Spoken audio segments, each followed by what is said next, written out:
Guys, so today I thought I'd talk about MGTOW.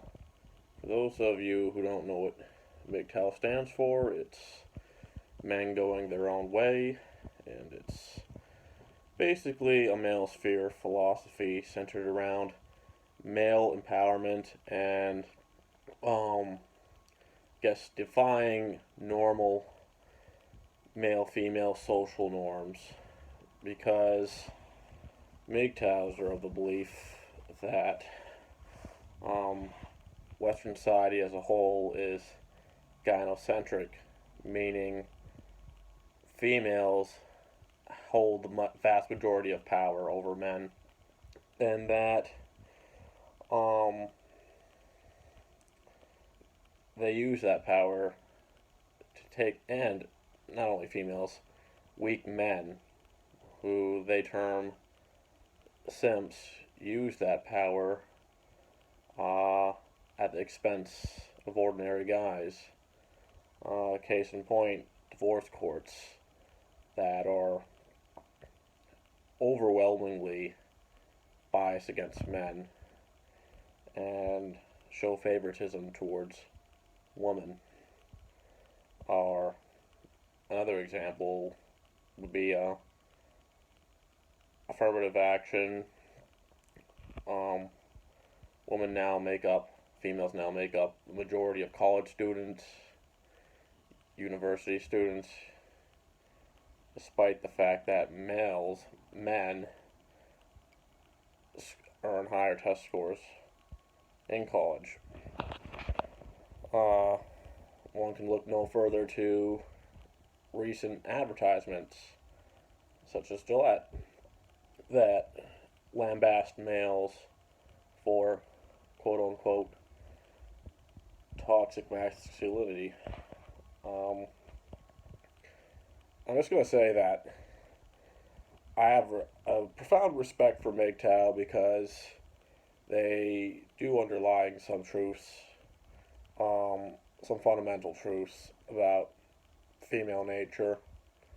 Um, I tend to side more with the MGTOWs who aren't of the belief that all females are, I guess you could say, deleterious.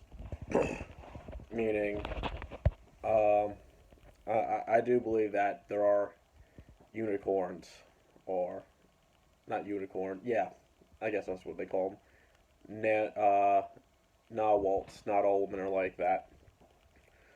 Um, so, uh, basically within the MGTOW community, there's a lot of variation amongst philosophy. Yeah, some MGTOWs who believe all women are bad and should be avoided. There are other MGTOWs who, like I just said, do believe in unicorns, um, that some women are good. And then there are MGTOWs who believe in completely going monk mode, as in avoiding females altogether, no relationships. There are others who believe that it's okay to have relationships but not get married um, because marriage could have horrible consequences on a man, especially his finances. As I said, divorce courts are overwhelmingly biased against men, and divorce rates keep skyrocketing in the U.S. and in the Western world in general. Um, and then within MGTOW you have a bunch of different groups like incels. You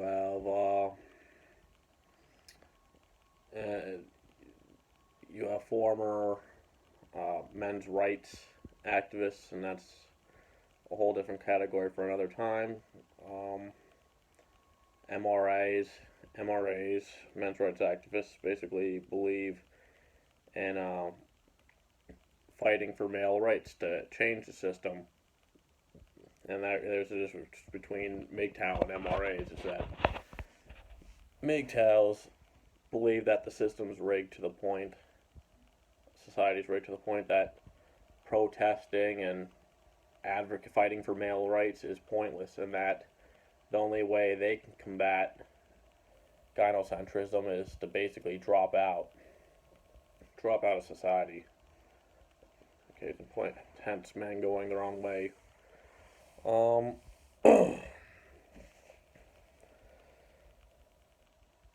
I don't classify myself as MGTOW. Like I said, I have a profound respect for the movement, but um, I don't really like labels, and a lot of MGTOWs stress working on yourself before and cutting out women altogether. I agree. Working on yourself, trying to better yourself is important, especially before entering into a relationship. But um, like I said, I just don't like categories, and the idea of spending your entire life devoted to finances, raising your income, buying shiny things, and not having kids, not having an intimate relationship. Because, like I said, I do believe there are good women out there. I found one myself. I'm engaged. Um, you know, you're still a slave to the system.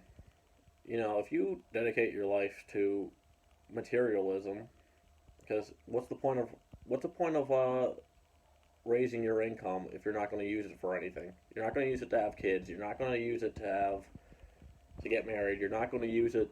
What are you going to? You're eventually going to spend it on stupid shit like cars. So you end up becoming a slave to this materialistic, gynocentric society of ours. Um, and at the end of the day in life, life's about procreation. I mean, you can attach fancy labels to yourself all you want. You can call yourself woke, a male woke. Uh, you can lift weights. You can improve your appearance. You can better yourself. But if you don't find, you know, an intimate relationship and don't procreate, you're dysgenic. You're um you failed at life. That's the bottom line. You're here to procreate, to pass on your genes. So, I mean, granted, life's about what you make out of it. Um, we as humans create our own meaning, and so, a lot of MGTOW monks who abandon relationships, give up on having the idea of having kids. They find purpose in helping other people. I mean, via their MGTOW message, but if you're telling guys to avoid women and not have kids, you're basically, I don't see that as benefiting society. You're just getting more guys to not pass on their genes, you know. So that's it for today. Um, Let me know what you guys think of the video. I'm still getting used to speaking into the camera without rambling too much, without pausing. I'm trying to be more coherent. Um, Anyways, thanks guys. Peace out.